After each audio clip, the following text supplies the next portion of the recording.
My friend Tim is a store manager for a huge multinational company. He's bright, energetic, and will never, ever get promoted. Tim has always made it a practice to hire single moms who desperately need the job, but whose low pay makes arranging reliable childcare nearly impossible. That means at the end of each year when Tim goes in for his evaluation, his bosses point out the high tardiness and absenteeism rates of his employees. They tell Tim he has to improve or he won't move up. Tim always promises to do better, though he knows next year will be the same thing. In this Sunday's Gospel, you and I will hear some of Jesus' most famous sayings, the Beatitudes. These describe God's world and what living in God's world is like.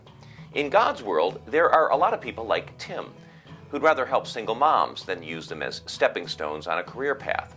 There are a lot of people who choose to take the nondescript, unexceptional, and often unrewarded path of backing down from arguments, letting the guy in a hurry go first, and giving the neediest person, who might not be the best qualified, a break. When we follow Jesus, we know we're headed to God's world.